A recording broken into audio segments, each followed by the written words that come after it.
The cowboy knocked and said, "I heard you need a rancher." The widow saw his daughter behind him. A desert storm swept across Linden Pass, wind howling like wolves loosed from hell. High above the Hart Ranch, the cattle shed groaned under the strain of the wind. Malin Hart climbed the ladder, nails in her mouth, hammer in hand. She pressed her weight against a loose board. Crack. One rung snapped beneath her. She slipped. The world tilted sideways, hammer flew, nails scattered midair. She reached, and just before the fall, a rough hand caught her wrist. "Got you," said a voice. Rain hammered the roof. Beneath her, Clay braced himself, feet planted, drenched to the bone. Below, a child screamed through the storm. "Mama, are you okay?" Lightning split the sky. Malin dangled from the rafters, her heart pounding like hooves in a stampede. Her hand trembled in Clay's grip. She looked down, past his soaked hat, into the eyes of a girl she barely knew, yet who had called her Mama. And for the first time in years, fear wasn't the only thing keeping her alive. Just months before, Malin Hart spoke to no one but herself. After Elias died, 2 bullets behind a warehouse in Santa Fe. People came with casseroles, then left without answers. The sheriff called it robbery. Malin knew better. Elias didn't carry money. He wasn't supposed to be in town. Debt came next, then silence. The ranch softened at the edges. Fences sagging, crops turning to weeds, water pump coughing like an old man. Each night, Malin sat in the dark, rifle across her lap. She stopped lighting the lamp. The mule went hungry. Her voice, unused, grew brittle. The neighbors, once helpful, grew scarce. There was talk, quiet and sharp, that Malin Hart wasn't well, that she'd seen too much, that the ranch would be sold by spring. But she stayed, out of pride, out of stubbornness, out of something deeper. Then came the knock. Hard, unexpected. She froze. Only outlaws knocked at night this far from town. Malin crept to the door, rifle ready. Silence. Then a voice. "Ma'am, I heard you might need a ranch hand." Gentle, southern, careful. A pause. Then softer. "Please." She peered through the curtain. A man, tall, hat in hand. Beside him, barely reaching his elbow, stood a barefoot girl. Maybe 6 or 7. Her dress hung loose, torn at the hem. A doll dangled from her fingers, missing an eye. Malin opened the door halfway, rifle still in view. The man didn't flinch. "There's a storm coming," he said. "We just need a place to wait it out." Malin looked down at the girl. Big eyes. Silent. Waiting. She stepped aside. "Just for the night," she said. But even then, something inside her had already said yes. Clay stepped through the doorway first, his hat clutched tight between both hands. He didn't track mud, didn't ask for anything, just stood there, soaked through, eyes flicking once across the room before settling on the floorboards. Behind him, the girl entered without a word. She moved like someone used to silence, carefully, quickly, as though her presence might be unwelcome if she stayed still too long. She held the ragged doll close to her chest. Her hair was tangled, her dress 2 sizes too big. Her knees were scraped. Her eyes. Those eyes looked around the cabin with a hunger that wasn't just about food.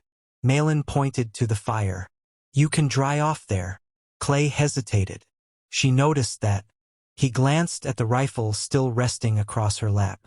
"We'll leave at first light," he said. "Didn't mean to scare you." "You didn't," she lied. He knelt near the hearth, the heat from the fire steaming off his coat.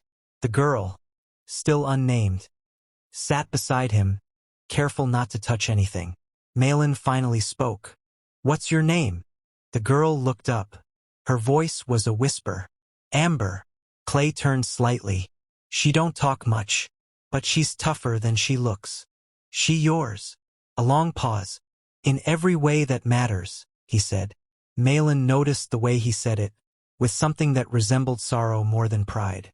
Later, as wind lashed the shutters and thunder cracked overhead, she poured them each a cup of hot water with a dash of honey, her last bit. Clay thanked her. Amber didn't speak but cupped the mug in both hands like it held something sacred. They ate the leftover beans in silence. Malin watched them. They didn't act like beggars, didn't complain, didn't ask for more. When Amber finished, she took the tin plate to the wash basin without being told. Malin blinked at that. "Where were you headed?" she asked. Clay shifted. "Nowhere in particular. Just away. From." He looked into the fire. "Things that needed leaving behind." Malin nodded once. That was answer enough. She rose, crossed the room, opened the door to the small back room. "There's a bed. Not much, but it's warm." Clay stood. "Thank you, ma'am. We won't be trouble." She didn't answer, just turned away. An hour later, when the storm hit its peak, thunder cracking like a cannon, Malin lay awake with the rifle beside her. Old habit. Then she heard it. A creak. She sat up, ready. The door to the back room had opened. A tiny figure padded across the wooden floor, barefoot. Amber. She stood near the fireplace, shivering. Malin lowered the rifle. "You all right?" Amber nodded, though her lip trembled. "Bad dreams." She didn't answer, just moved toward Malin's chair, drawn like a moth to the faint glow of embers. Malin watched her come close enough to touch. The girl looked up. "Can I sit?" Malin hesitated, then nodded. Amber climbed onto her lap like it was something she'd done 100 times.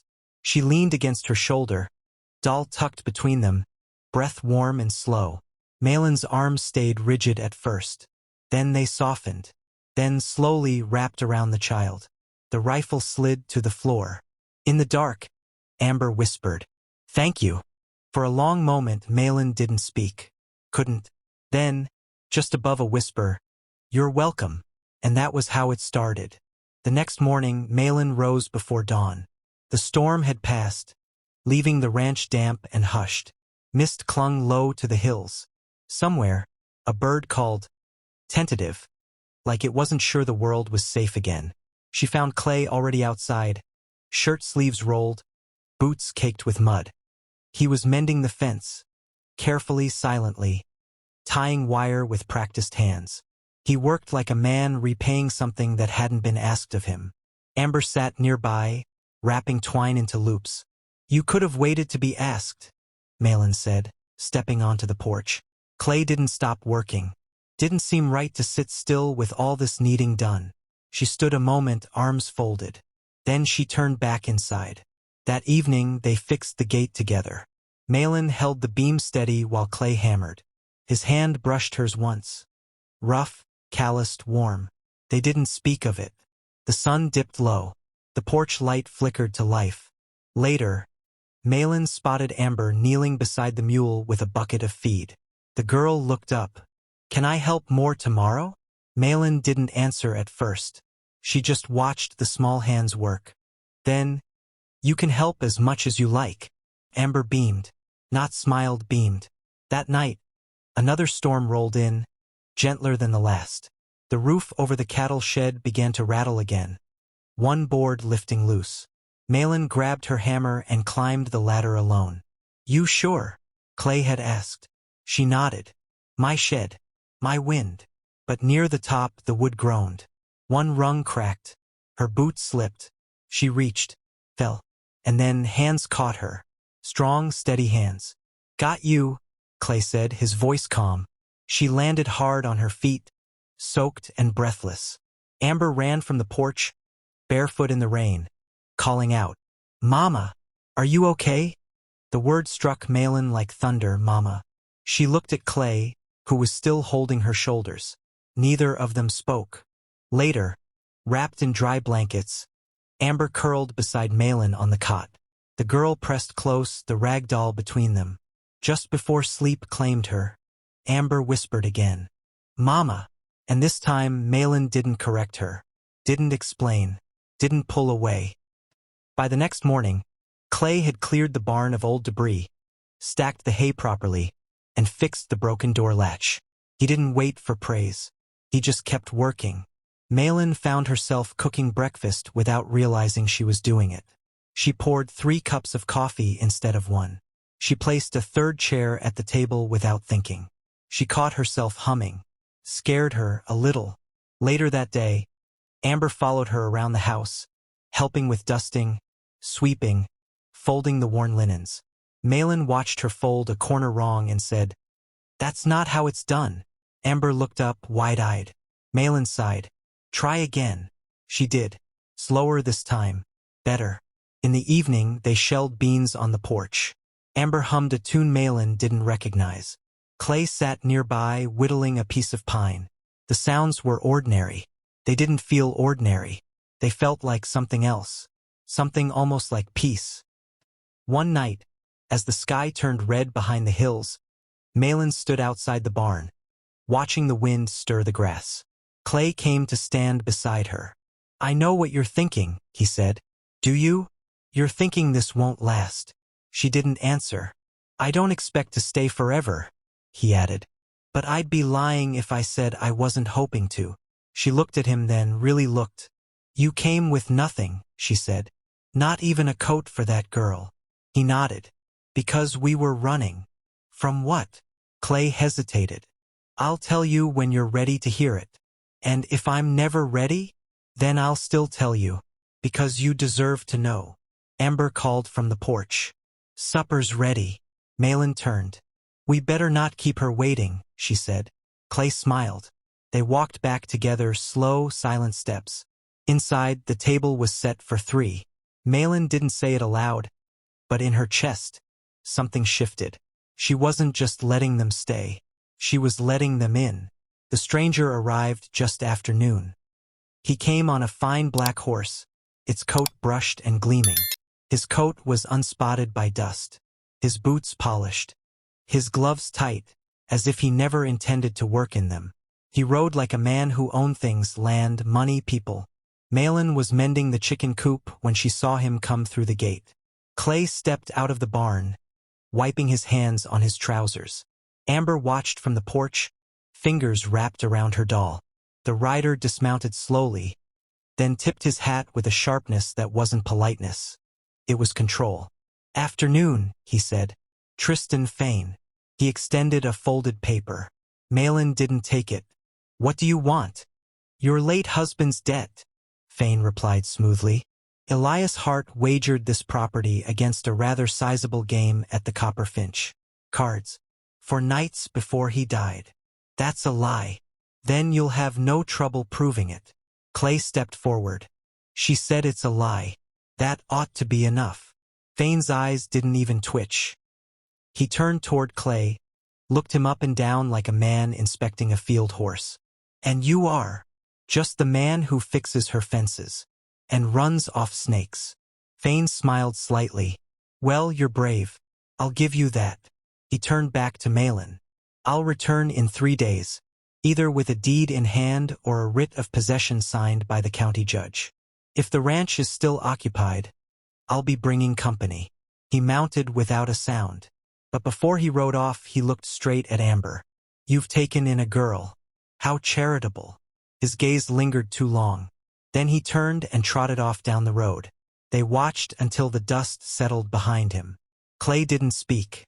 Malin stood stone still, jaw clenched.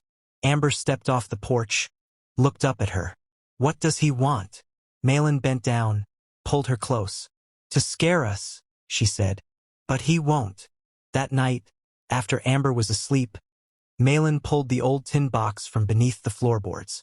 Inside were the letters she hadn't dared read since Elias died. His handwriting hurried, scrawled names, places. Clay sat across the table, silent. Malin spread them out one by one. "This one's from Charlie Kemp," she said. "He worked up at the South River Cattle Exchange. Said Elias was asking questions about land grants, people selling property under threat. This one," she held another, "mentions a name I've seen before, the South River Land Syndicate. Elias thought they were forcing owners out, faking debt." Clay leaned forward. "I've heard of them," he said. "Old cartel. Operates quiet. Sometimes legal, mostly not. They bribe judges. By debt they invented." Malin's fingers tightened. "They killed him. He wasn't gambling. He was digging." She looked at Clay. "They'll come back. For the ranch. For Amber. Clay nodded. Then we don't wait. We ride to San Pedro. Malin shook her head. We don't have time for a lawyer. We don't need a lawyer, Clay said. We need Calder. They left before sunrise. Amber rode with Malin, arms wrapped tight around her waist. Clay led the mule with their belongings tied behind. The road to San Pedro cut through ravines and dry creek beds. The sky above as pale as bone. Midway through the pass, a hawk screamed overhead. Then came the echo of hoofbeats. Too many. Too fast. Clay turned in his saddle. Riders. How many? 3. Maybe 4. He tossed the mule's lead to Malin. Keep going. Don't stop for anything. What are you? He kicked his horse hard and turned back down the trail. Dust rose behind him, growing darker. Malin pressed her heels into the mule's sides. Go, girl. Go. The wind tore past her ears. Amber clung tight. Ahead, the valley opened up to a narrow cut, just wide enough for one wagon. The first shot rang out. It missed. The second clipped a stone near Malin's head. She ducked low, covering Amber with her arms. Clay's voice rang out from behind. Keep going. Then his rifle barked. One rider screamed. Another shot. The third horse veered off the trail. Clay rode hard, firing again, ducking low. Malin reached the pass and turned into a thicket, heart slamming. She leapt off, dragged Amber behind a rock. One rider charged straight down the slope. Toward them. Toward Amber. Malin raised the rifle, Elias's rifle. The one she hadn't fired since he died. She steadied it on a stone, just as the horse crested the ridge. One shot. Clean. The man fell backward off his saddle. The horse galloped past. Silence. Then Clay appeared, blood on his sleeve but still upright. They're gone, he said. All but one. Malin looked at the rifle in her hands, still smoking. Clay knelt beside her. You all right? She looked down at Amber. The girl was shaking but alive. Malin nodded. We keep going. In San Pedro, the streets were lined with candles. The day of remembrance. People dressed in black. Flowers at windows. Murals of saints and ancestors. No one questioned a woman with a child and a bloodied man arriving with haste. They found Calder behind his desk, coat off, eyes heavy with work. Malin dropped the letters on his desk. They tried to steal my home. Calder read in silence. Then he stood. We go to court. Tonight. The courtroom was full by lantern light. Judge Harper presided, an old man with no patience for nonsense. Tristan Fane sat on the far bench, calm as a rattlesnake. Calder laid out the letters. The false deeds. The testimony of Clay. The legal record of Elias's clean accounts. The land syndicate's history of intimidation. Then Malin stood. Her voice was quiet, unshaking. My husband died for truth, she said. Not because he played cards. Fane rose. Emotions don't erase debt. Calder turned. No, he said. But proof does. He placed the last letter, Elias's final one, on the judge's bench. Harper read it slowly, then looked at Fane. This ranch is not forfeit, he said. He turned to Malin. It is yours. By law. And by blood. Fane's face turned gray. He stood, adjusted his coat, and walked out. He never looked back. They left the courthouse to the sound of church bells. Not for them, but the timing felt right. The dusk light turned the street gold. Vendors packed up their stalls. Horses clopped past in slow procession. And through it all, Malin walked with Amber's hand in hers, Clay just behind. At the livery, Clay saddled the mule in silence. What now? Malin asked. We ride home, he said. If we're lucky, they haven't touched it. And if we're not? He gave her a look that meant, we've survived worse. They reached the ranch after dark. Nothing had changed. No broken windows. No smoke. No footprints in the dust. The windmill still turned slowly, creaking like always. Malin exhaled deep and long. Inside, everything was where she left it. The lamp on the table. The 3 plates in the wash basin. The rifle by the door. Amber ran in and dropped her doll on the bed. Then she turned and looked at Malin. "Can I keep calling you Mama?" Malin knelt, placed both hands on her shoulders. "You never have to ask again," she said. That night they slept soundly. But not before Clay laid fresh boards across the door. Not before Malin folded Elias's letters and placed them back in the tin box, this time with a photograph of Amber beside them. In the morning, mail arrived. Calder had sent a certified document. Full title of the ranch transferred in her name. Stamped, signed, sealed. Amber helped open it. She didn't understand the words, but she beamed just the same. Clay read it twice. "It's yours," he said. Malin stared at the paper, her hands not trembling for once. "It always was," she replied. That evening, a hush settled over the ranch. The wind held its breath. The last light of day painted the sky in soft gold, brushing the land like memory. Then the lanterns began to appear. First one hung quietly on the front gate. Then another tied to the porch post. Then 5 more, swaying from branches and fence rails. Neighbors came in pairs on foot or by wagon. They didn't knock. They didn't call out. They just came. Faces lit by firelight, hands carrying quiet gifts. Bread, apples, kindling, a sack of nails, and always a lantern. Malin stood on the porch, frozen at first. Amber peeked from behind her skirts, eyes wide. "What are they doing?" she whispered. Malin knelt beside her. "They're helping us remember we're not alone," she said. More lanterns appeared, dozens, hanging from rafters, lining the path to the barn, glowing in every window. The ranch shimmered in the dusk, like it had been waiting years for this moment. Inside, Amber stood on a stool at the counter, hands dusted in flour as she shaped pie crust. Her movements were focused, joyful. A small tune hummed under her breath. Malin watched her with something close to awe. Clay came in from the stable, boots muddy, hair wind-tossed. He carried a length of rope and a bucket of nails. He paused when he saw the lanterns. His voice was low. "I guess they still believe in you." Malin shook her head, eyes shining. "No," she said. "They just remembered who they were." Later, as the sky turned to ash and stars began to flicker awake, Clay stood beside her on the porch. "I didn't come just to help," he said. "I came to stay." Malin didn't look at him. "Supper's at 6, she said. He smiled.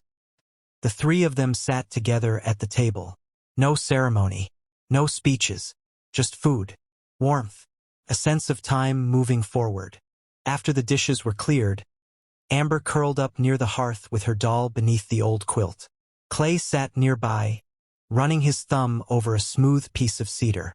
Malin stood by the window, looking out at the glowing lanterns across her land. Peace had come, not as thunder or law, but as light and bread and silent footsteps. And in that stillness, the house seemed to breathe again. It didn't just stand. It lived. It was home.